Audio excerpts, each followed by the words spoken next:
스스로 핵심 정리. 자, 이번에는 이슬람 세계의 그 사회 문화, 그다음에 이제 무역과 관련해서 얘기를 하도록 할게요. 먼저 동서세계를 이어준 이슬람 세계에 대한 내용이 나옵니다.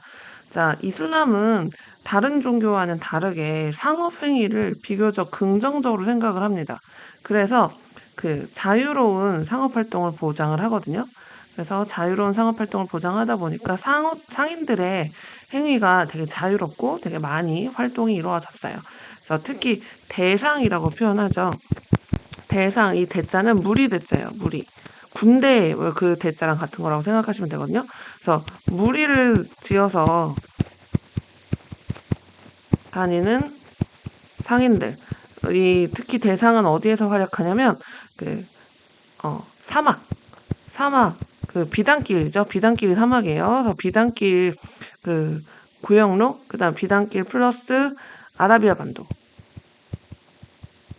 아라비아 반도뿐만 아니라 아프리카의 사하라 사막 이런 데에서 활약하던 상인들을 이제 주로 대상이라고 합니다. 무리를 지어서 다니는 상인들이 자유로운 상행위를 하게 돼요. 그런 그 대상에서 상업 활동을 많이 이루어지는데 그 중에 이제 동서교역로 장악이 큰 역할을 합니다. 탈라스 전투를 계기로 탈라스 전투는 이제 당과의 전쟁이죠. 당과 그 전쟁을 해서 승리했잖아요. 그 이슬람이 승리하죠. 그렇게 해서 그 비단길 경영을 장악을 하게 되면서 동서 문화 교류를 더 활발하게 하게 됩니다. 그러면서 이 비단길의 중간 기점 같은 역할을 했던 바그다드라든지 아니면 서유럽에 있던 이베리아 반도의 코르도바 이제 후우마이야 왕조가 있었잖아요. 그래서 이런 지역들이 동서 교역로의 거의 그 종착점 같이 되면서 거기까지 교역이 활발하게 이루어지게 돼요.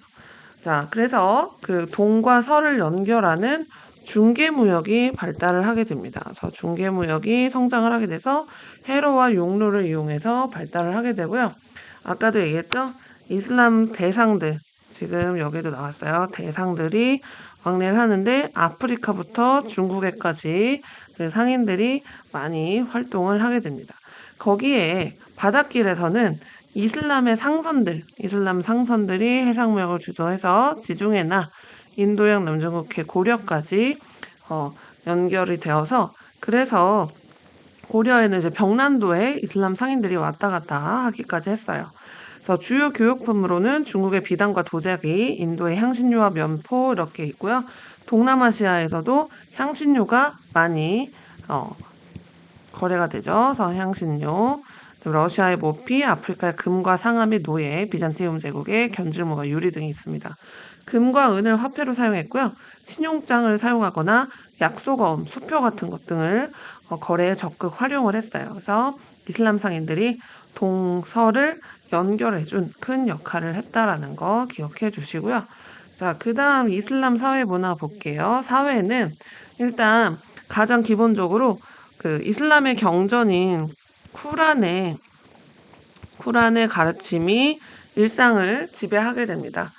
쿠란이라는 건 얘기했지만 이슬람 경전이죠. 그래서 이슬람의 경전이 모든 일상생활을 지배를 하게 돼요. 그래서 종교 중심의 사회입니다. 종교가 그 모든 걸 결정을 하죠. 그래서 쿠란은 일부 다처를 허용을 했고요. 돼지고기를 금기시하라는 내용도 들어 있었고 자선 활동을 하라. 그 희사라고 그 지난번에 얘기했었어요. 그 본 수업에 또 얘기했었던 건데 이게 이제 희사 기쁘게 주는 거라고 했죠. 그 오행 중에 있어요. 희사가. 그다음에 예배 의식 이것도 오행 중에 있죠. 그다음에 신 앞에 평등을 내세워서 신분 차별을 폐지했지만 아랍인을 우대합니다. 하지만 아바스 왕조 때부터 페르시아인, 튀르크인, 비아랍인이 활약을 하기 시작을 하죠. 그래서 이슬람 사회에서는 일단 가장 중요한 가치는 쿠란이라는 거 기억하시면 될 것 같아요. 자, 문화에 있어서는 동서 문화 융합의 다채로운 문화가 발전합니다. 조금 전에 본 동서 교역로를 그 장악을 하잖아요. 그러면서 동양의 문화도 서양의 문화도 다 받아들여서 되게 다채로운 문화 발전을 한 사회가 바로 이슬람 사회거든요. 거기에 쿠란은 다 무조건 아랍어로만 쓰여지게 되어 있었거든요. 절대 그 쿠란은 번역을 하지 않았어요. 지금은 이제 번역서를 쓰기는 쓰죠. 근데 이제 쿠란에 대한 그 해석, 그러니까 뭐라고 하지? 주석서? 뭐 이런 개념이지. 그걸 쿠란으로 취급하진 않거든요. 그래서 진짜 제대로 된 쿠란은 온리 아랍어로 된 것만 쿠란으로 하기 때문에 이 아랍어가 이슬람의 그 공통 문화 요소로, 그러니까 문화권의 공통 그 요소로 자리를 매김하게 됩니다. 그래서 아랍어가 되게 어, 널리 퍼지게 된 그런 계기도 바로 쿠란이에요. 그다음에 중국의 제지법, 화약, 나침반 등을 유럽에 소개해서 동서 문화 교류에 공헌을 하죠. 그리고 유럽 문화에 자극을 주는데 이게 뭐냐면 그리스의 여러 서적들이 이슬람에 들어가요. 그래서 아리스토텔레스의 책이나 플라톤의 책들이 그 이슬람에 들어가고 그 그리스에 발달시켰던 자연과학들이 이슬람에 전파돼서 이슬람의 그 아랍어로 쓰여졌던 것이 이 동서 교류를 하게 되면서 그리고 특히 십자군 전쟁 이후로 이 그 이슬람 지역을 많이 왔다 갔다 한 유럽인들이 이슬람의 책들을 유럽에 가지고 가게 되거든요. 그래서 유럽의 그런 여러 발달된 문화들이 흘러 들어가게 돼요. 이슬람을 통해서 흘러 들어가게 돼서 그래서 르네상스 운동에 영향을 주게 되죠. 그래서 르네상스 운동에 영향을 주게 되는 것도 다 이슬람의 문화입니다. 그래서 여기 신학과 법학을 먼저 보시면 쿠란의 내용을 연구하는 과정에서 신학이 발달을 하게 돼요. 그러면서 쿠란에 그런 쓰여진 것들을 연구하는 그 과정에서 아리스토텔레스, 그리스 아테네 철학자인 아리스토텔레스의 그 연구를 그 저술을 연구하게 되고요. 그래서 이게 이제 유럽에 전해져서 바로 스콜라 철학, 성립에 기여를 하게 되죠. 이 아리스토텔레스의 책이. 그다음 역사 같은 경우는 무함마드 전기를 만드는 과정에서 발달한데 이븐 할둔의 역사 소설이 유명하고요. 지리학은 상업활동가, 자, 성지순례 있죠. 성지순례 그 오행 중에 있었어요. 오행 중에 하나로 이슬람을 믿는 사람이라면 그 적어도 평생에 한 번은 메카를 꼭 다녀오게 했다고 했잖아요. 그러면서 지리가 더 발달하게 됩니다. 그리고 이때 이제 그 여행가로서 여기저기 돌아다니면서 이제 여행기를 기록을 했어요. 그게 대표적으로 그 유럽에 마르코 폴로가 있다면 이슬람에는 이븐 바투타가 있습니다. 이븐 바투타의 여행기가 이 이슬람 세력의 이제 대표적인 지리서라고 보시면 돼요. 자, 그 다음에 문학은 설화 모음집인 천일야화 있죠? 아라비안 나이트라고, 일명 아라비안 나이트. 아라비안 나이트 내용은, 뭐, 대충 아시죠? 뭐, 알라딘 얘기도 아라비안 나이트에 있는 내용이고, 그 다음에 뭐, 알리바바 40인의 도적인가? 그것도 천일야화에 있는 내용이어서 이런 것들이 이슬람의 유명한 문학 작품이에요. 자, 그 다음에 이제 건축과 미술을 얘기를 할 건데요. 건축은 둥근 지붕, 돔과 뾰족한 탑을 특징으로 하는 모스크 양식을 가지고 있습니다. 그래서 돔이 우리가 흔히 알고 있는 이런 형태의 돔이죠. 약간 이렇게 되어 있는 이런 돔. 그리고 옆에 뾰족한 이렇게 첨탑 이렇게 세워져 있어요. 그래서 대표적으로 이제 모스크들이 이런 식으로 지어져 있어요. 건물 밑에 있고. 그래서 이런 양식이 있죠.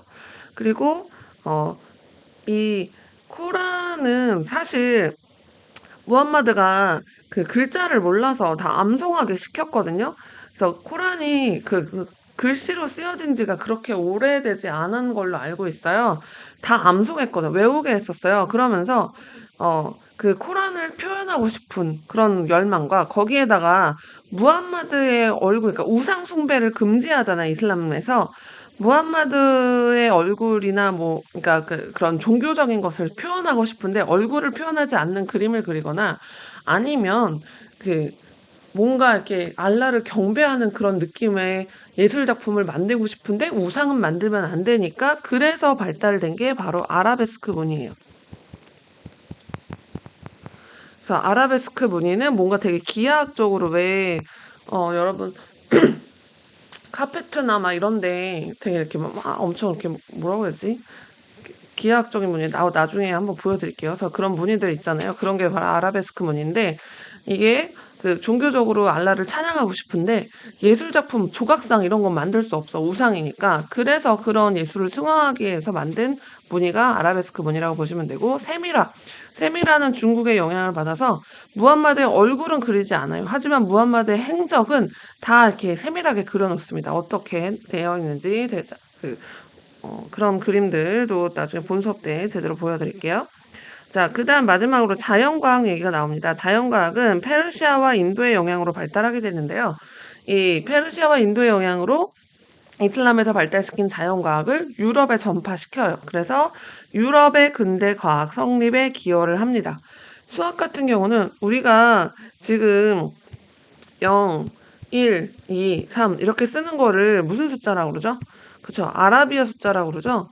아라비아 숫자라는 거는 엄밀히 말하면 인도 숫자예요, 인도 숫자. 인도에서 이 숫자를 먼저 썼거든요. 0의 개념도 인도에서 먼저 발달시켰는데 이거를 이슬람 상인들이 인도가 쓰는 것을 보고서 이거 편하네, 괜찮네 하고 쓰면서 많이 쓰다가 이게 유럽에 전파되니까 이슬람 상인들이 쓰던 숫자, 아라비아 상인들이 쓰던 숫자에서 아라비아 숫자로 이제 이름이 된 거죠. 그래서 엄밀히 말하면 이건 인도에서 온 숫자예요. 어쨌든 이 대수법, 상가법 이런 것들 수학에서 완성시켰고 천문학 같은 경우는 지구 구형설, 지구 구형설을 설명을 합니다. 사실 이 지구 구형설은 아라비아의 그 과학자들이, 천문학자들이 처음 얘기한 게 아니고요.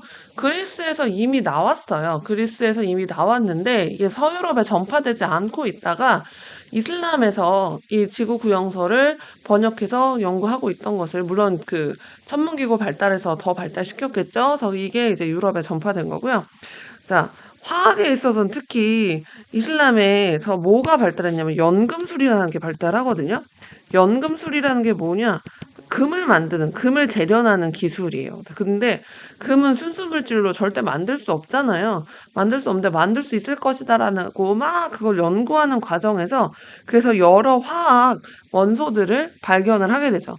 그래서 알자 들어가는 알 알자 들어간 단어들 되게 많거든요. 그래서 알칼리, 알코올 막 이런 거 있죠. 그래서 이런 화학 그런 원소 기호들, 그러니까 뭐 그런 명칭들 이런 것들이 많이 이때 생겨났고요.